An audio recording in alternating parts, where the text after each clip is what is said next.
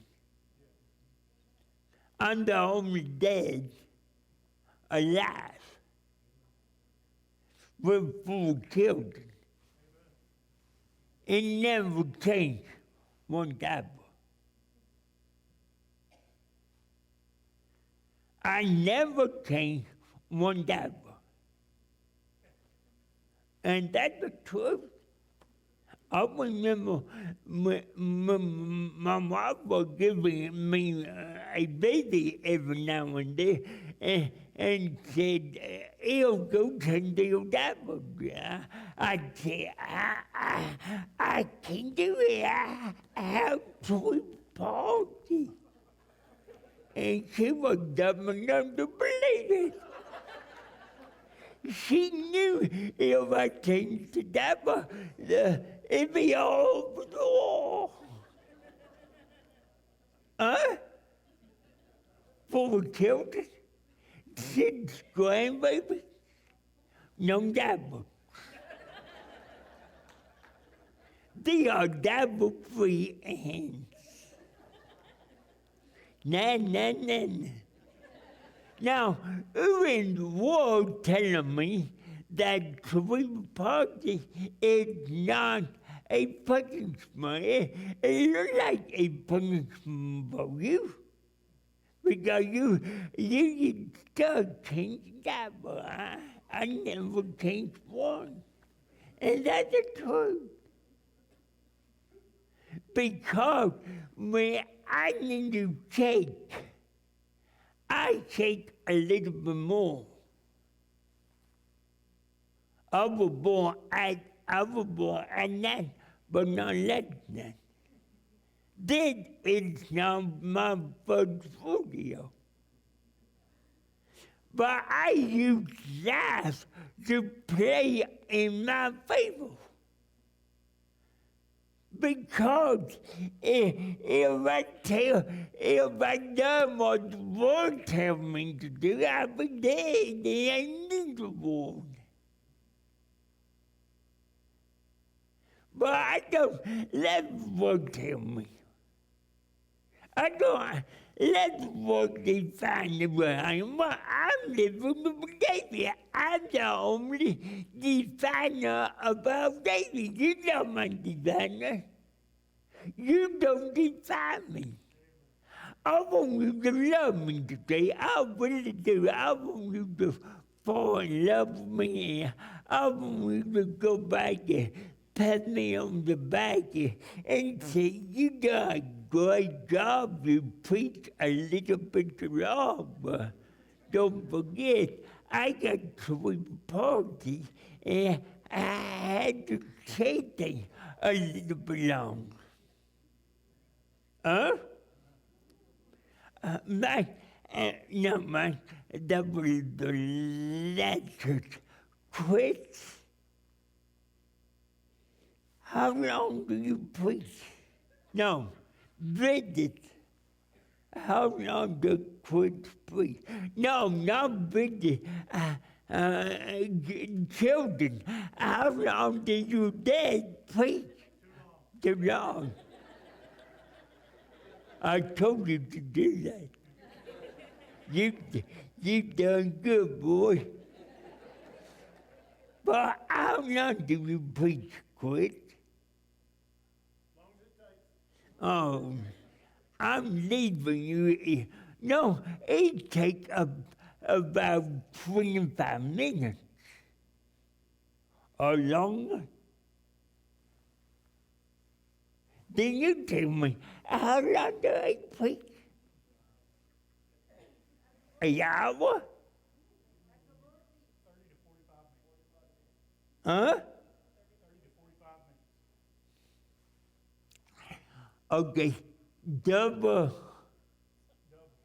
that number, and that be the number I go by today. Come on.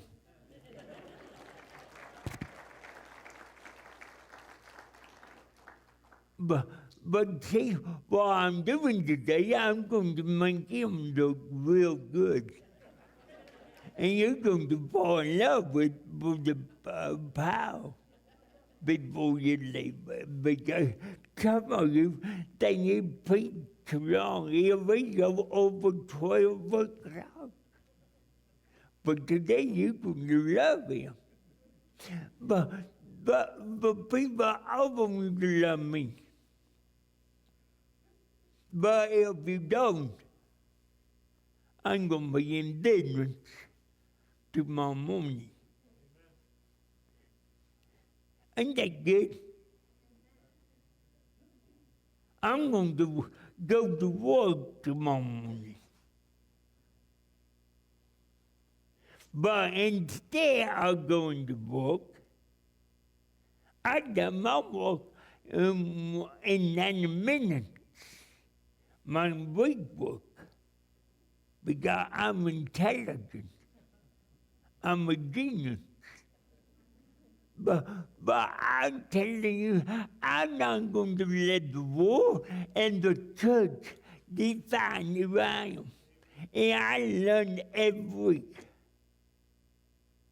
I learn every week.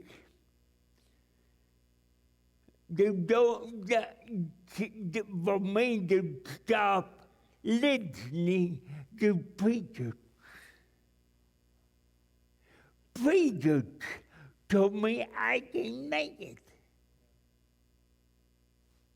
They said, David, you won't ever make the ministry. I only been doing 52 years.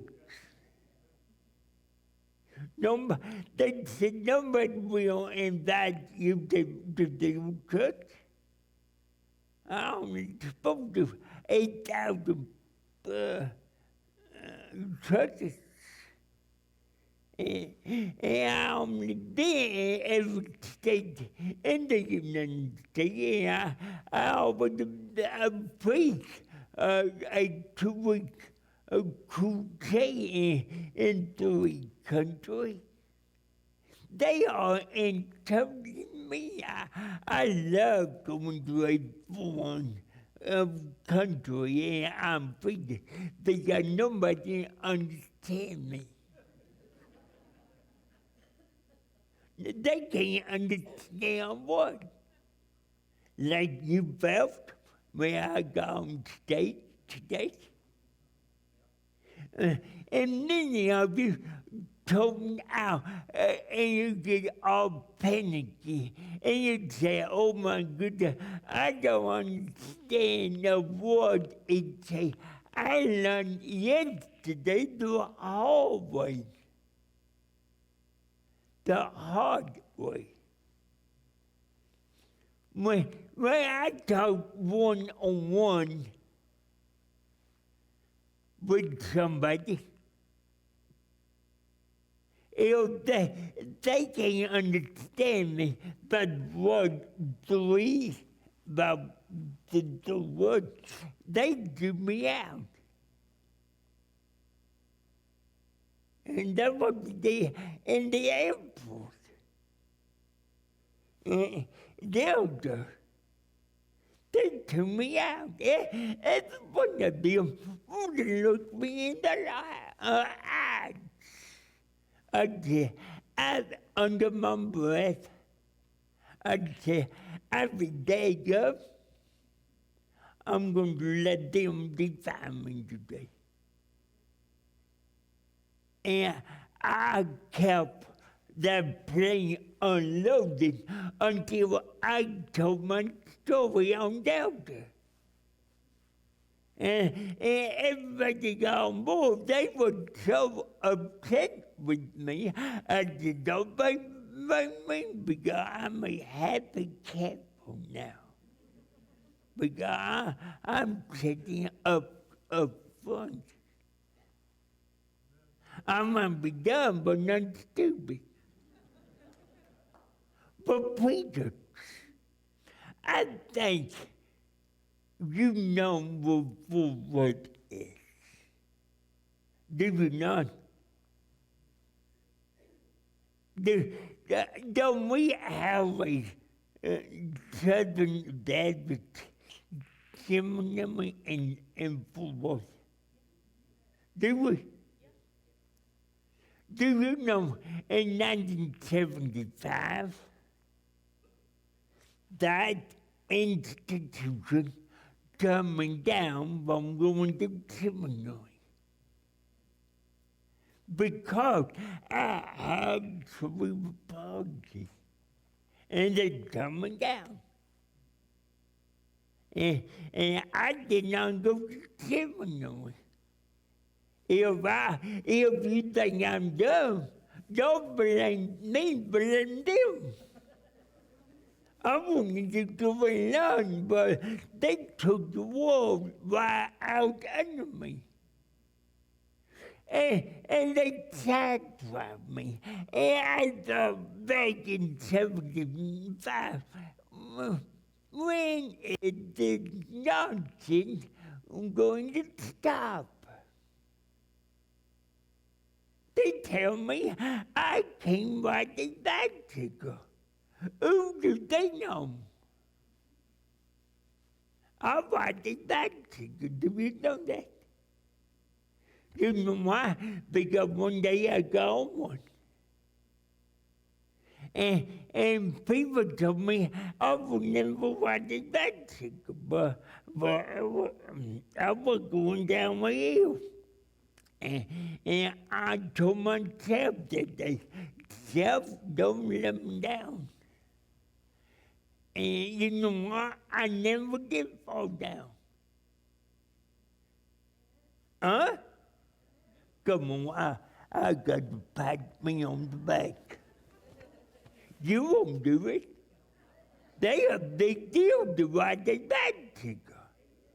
Okay, big boy, I drive an automobile. Huh? They told me I can't get my driver's license, but I got one at the age of 22. Because one preacher, I went to the church to me that time, and they finally said, David, I'm sick and tired to see you on a dumb bicycle. And you're going to fall down and break your neck. He said, get in the car. He got me in the car, and that day, he took me down to the driver's license place, and I got my driver's license. Nah. I don't know why, but nobody robbed me.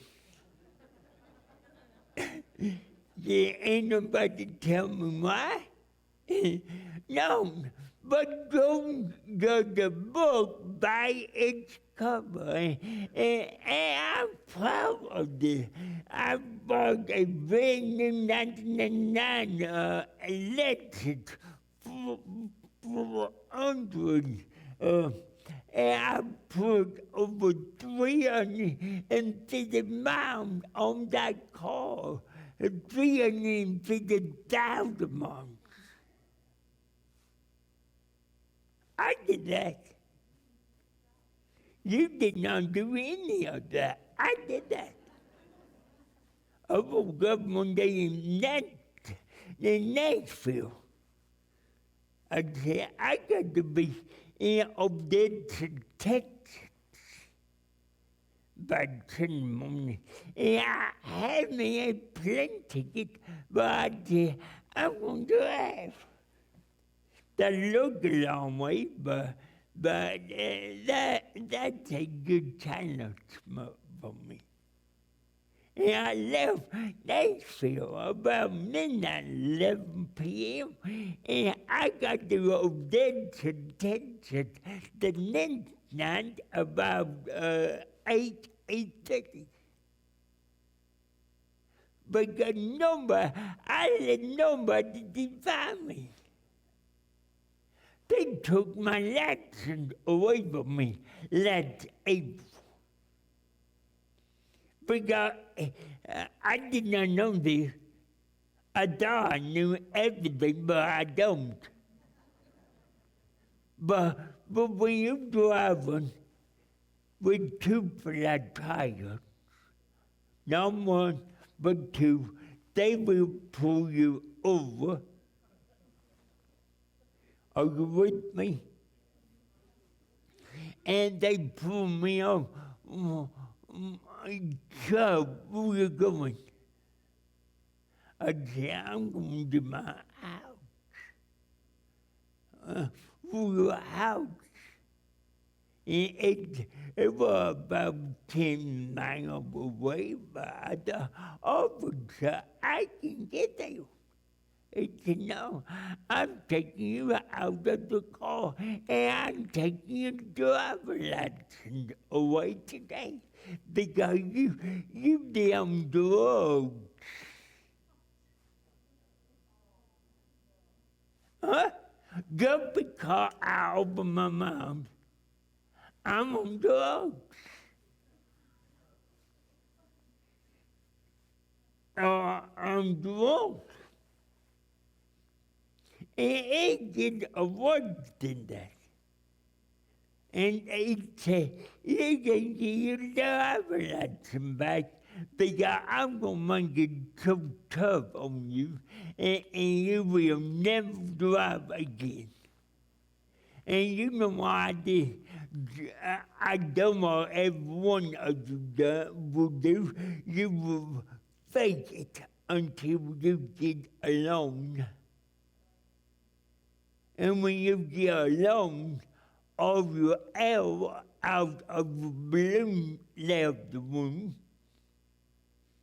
and you go down to the self-pity party in your house, and you have a pity party. And I done that for one day.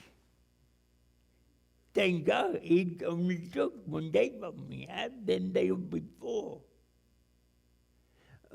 But I said, after that come, if they going to take my license, if I done one, I'm going to do it twice. As a 71-year-old man. And you know, I went through all the medical tests and the cognitive test. Is that what the cognitive? Huh? You know what I got on my cognitive test? 100. Oh, wow. Come on, pat me on the back. But I went down to the driver's station having to pat the officer.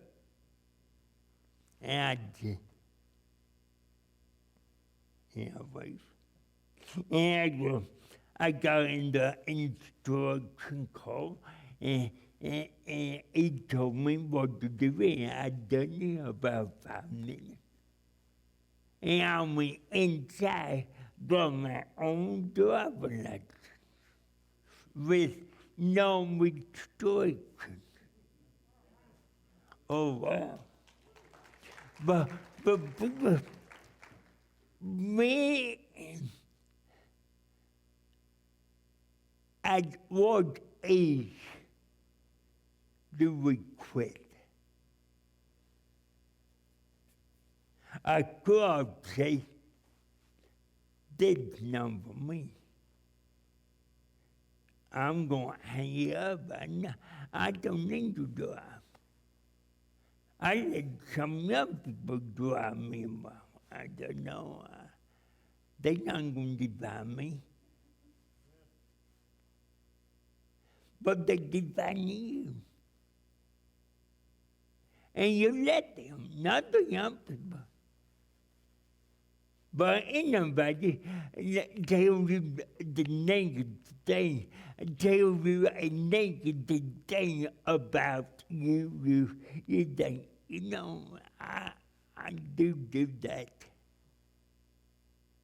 But you don't have to. Because we define who we are. And thank God, when I was 16 years old, I came to the altar and got down on my knee and I said, God, I'm a nobody, I'm hopeless, I'm a scumbag. And God, I don't want to live. God, when you took my mama away from me, God, I don't believe in you anymore. God, I love my mom. Why did you take her? You took Dad at the age of 11. Now you playing around with my best friend life. And somehow my prayer always, you know, I pray to you every day and squall my eyes down and say, I don't want my mom to die. I'm only 14 years old. Why do I want to be alone? I don't want to be alone. I'm sick of being alone because I know when Mama died, I'm going to be all alone because my siblings say, oh, I give you $5,000 a month. I'm going to put him in a mental institution and pay $5,000 a month until the boy dies. He don't have a life. He was born dead and he don't have nothing going for him. So let me put the boy in inside him.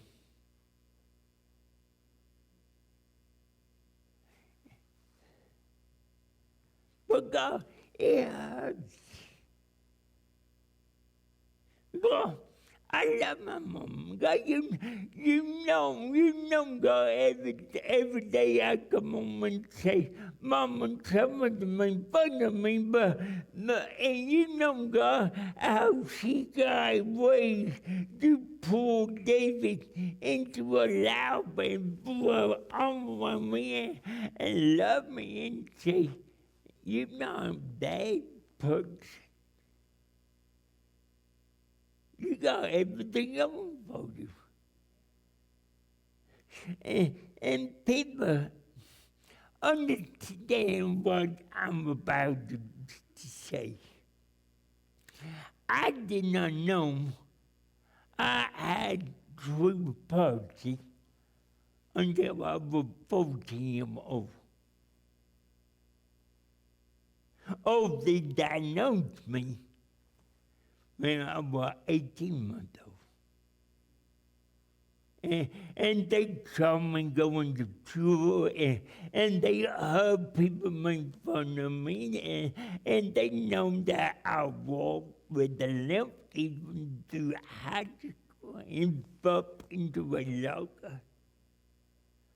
But when you have a cheerleader in your life, like my mom was a cheerleader, you don't think anything wrong with it. Mama loved me. Mama loved me just the way I am. The good, the bad, and the ugly. And many of you should thank God that He added the ugly. Because He got most of you in the mud. I did not say what you thought you were. I did not call you ugly. But if you go home today and look in a mirror, you will find out what I'm looking at. And you're ugly. You know what I mean? You get why you ain't got no alibi, you ugly.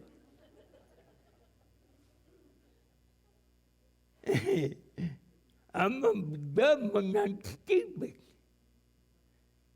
But thank God, one day God had to take away Mama.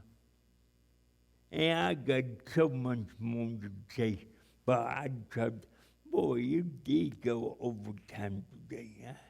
I wish you would cut that a little shorter and give me some more time. Okay, you give me more time, I'm going to take it. But I came to awards at the age of 16. And I said, I'm nobody, I'm the scum of the earth and lonely. But God, they tell me, you guys plan for me. And if you love me just for Him, come into my life. And amen. April 17th, 1970, at 8:45 p.m. Central Standard Time, I became a child of the King. I became a somebody. I became the leg up divine. And boy, my attitude changed overnight. Because I love people, because a group of people came out on a Thursday night of a revival. A young kid got saved, and the whole church gathered around the kid and loved him into the family of God. And they encouraged me to have things. And they did not encourage me to be a king, but I'm a child of the King. I don't have to believe I'm a nobody. I'm a somebody. And I prove it to you by telling you that when I got saved, the school changed overnight. Because they used to make fun of me, but when I gave my life to Jesus, my attitude changed, and the school and the next few days, they, boy, what happened to him? And they were so dumbfounded, they did not, they could not wait, and they called together a all-school assembly, and they wanted me to stand on stage and wanted me to tell my story. They made fun of me. Why should I get on stage? But I said, now's the time to shine. If God can give me this platform, I'm going to take it. And I go up at 6 o'clock. I went to an old-fashioned revival, gave my life to God. And I don't understand that, but I don't want to. I don't want to die anymore because I found someone worth living for. I check in with him every morning and say, what can I do for you today? Do you? Huh? But I say, I found someone worth living for. And you know what? They voted me to be the most popular kid in that school in a month or two. 1,400 students. Nah. They voted me to be school spirit. They voted me to be the man, to be the football, basketball, and track manager of the team. They voted me the manager of the year, and they voted me to be the vice president. I picked out a good-looking cheerleader. And I got the yearbook to prove it. But you know, I'm the only 72-year-old man who still got a yearbook on the cover table. They wanted to put it up in the attic. I said, well, I'm to have the yearbook. I'm on every other person.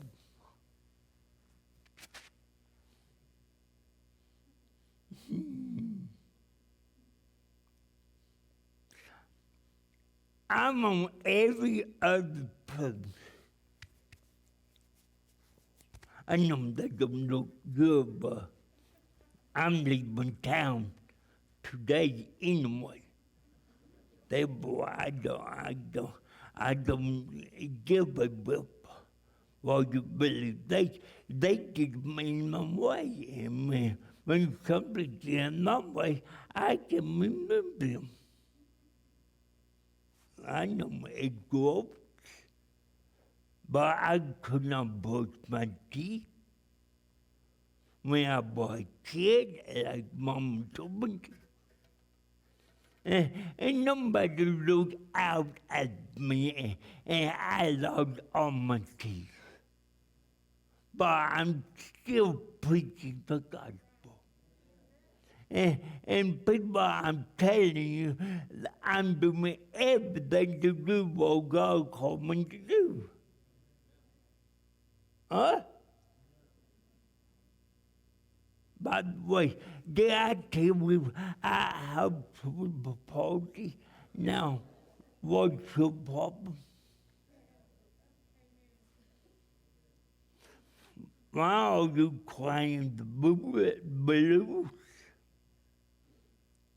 Why do you say, woe is me, woe is me, woe is my feet, woe is my leg, woe is my back, woe is my head? Oh, get over that stuff.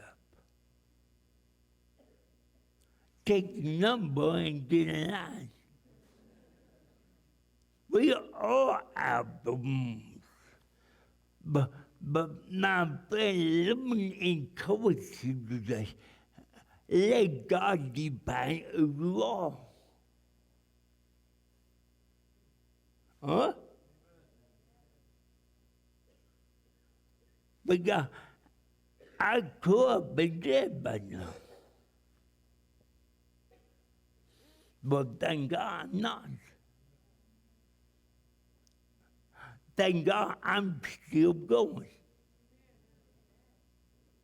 And something I found out this morning, get on direct this morning, I found out in my brain finally, I got 2 more days booked in March than I thought I did. Now I'm preaching all 5 Sundays in March.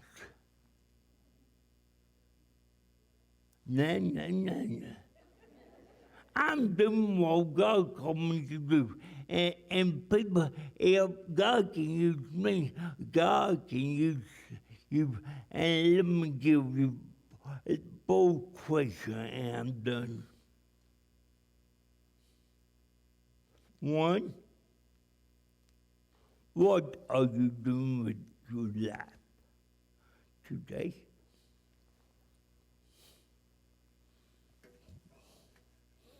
What are you doing in your life today? Number 2,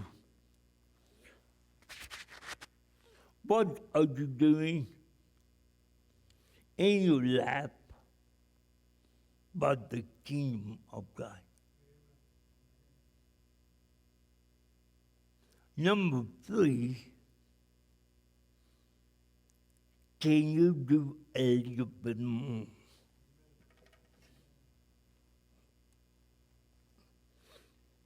Can you do a little bit more? Come on, old man. I know I got it. Can you do it in the morning? In the morning? About the kingdom of God?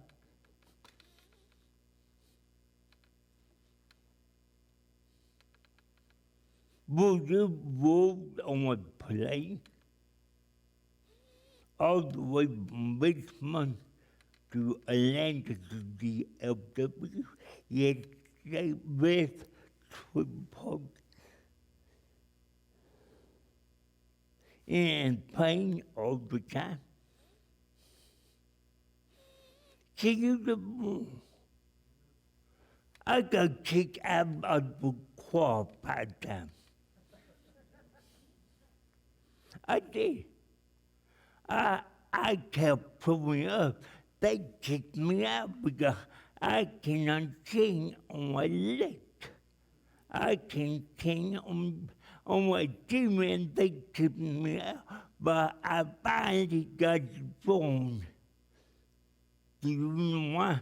Because I kept showing up. And why do you feel like you've been protected? Because you left Philip. You quit on God. No, you're right. You don't have anything to prove. You need to try. Do you know why? Do you know why I came to this? Because I have word in me. And that word is passion. P-A-S-H-I-O-N, passion. And you know, you don't have it with passion to stick around and be used by God. And I guess my last point is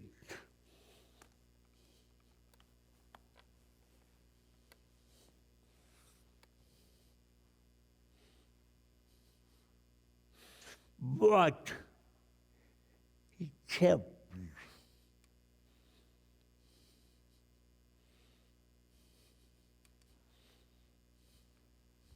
What kept you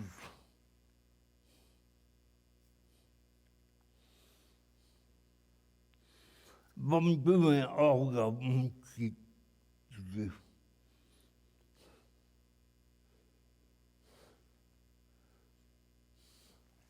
I open my hand,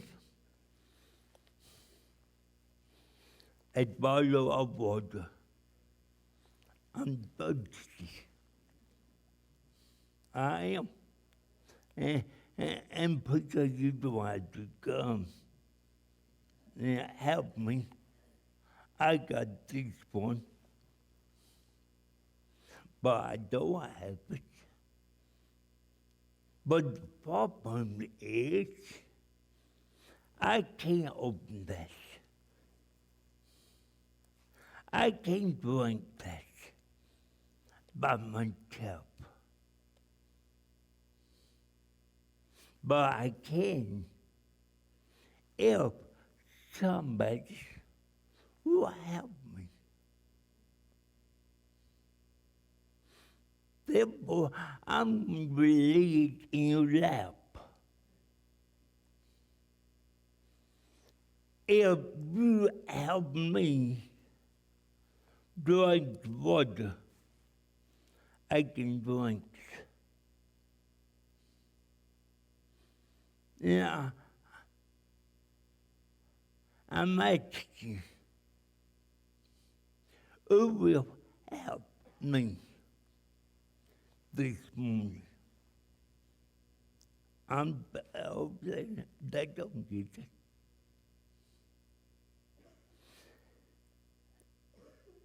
I can drink the water by myself, but I can if somebody come on stage and help me with the bottle of water. And I want to say, it will come and help me. Stay today. Come on. No, you. What's your name? Huh? Nathan. My boy named Nathan. My boy name is Nathan. Nathan, I've been doing the water illustration for years. But Nathan, I'm going to tell you, I do not know how this is going to work out. But I cannot open the bottle. Therefore, I'm going to give you the bottle and take the bottle and open the bottle. And I never drank water from that bottle because it's too short. If I get bigger, a quick monk, I can drink that water with a straw, but I'm ready to burst back up a little bit. Let me try to do something. Then I spit it on you. Hold both hands, hold the water both hands. Don't let go. Please don't let go until I tell you.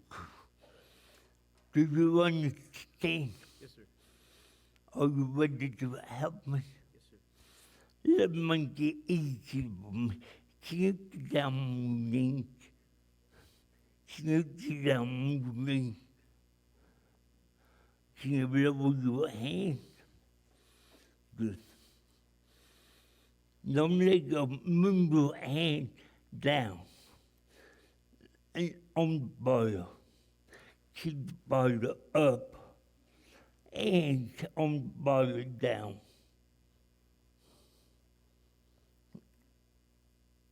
Don't let go. Do not let go.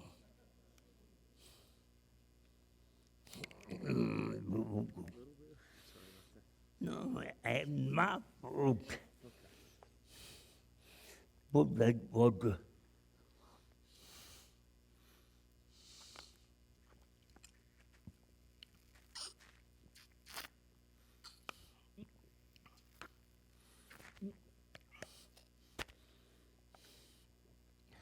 I know that grows too.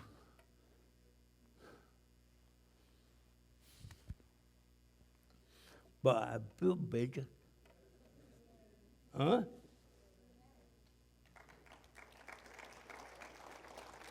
Let me do it. Let me see if I can hold the bottle. It'll go up. Good boy. I got my mother.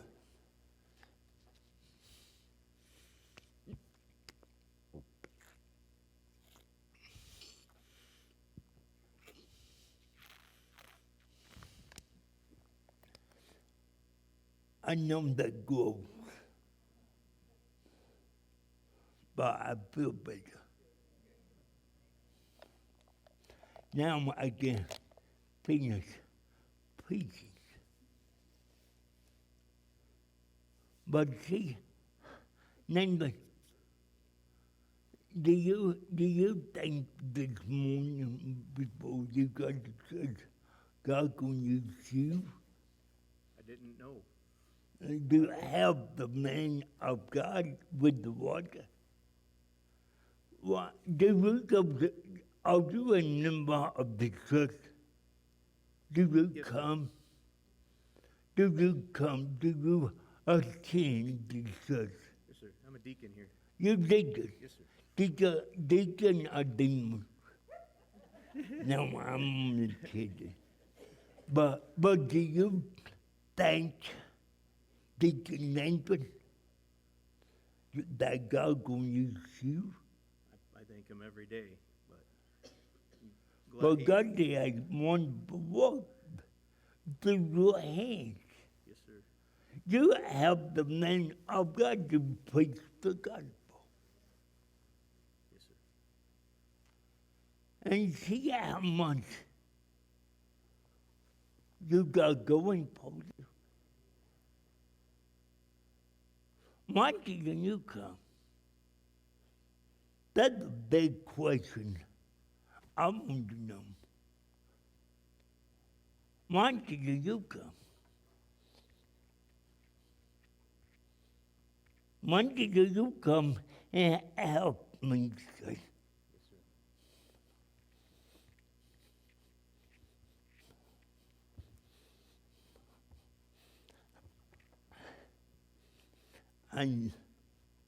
I never thought I'd done that. And I finally woke you back up. But I will do anything for the will of God be done in my life.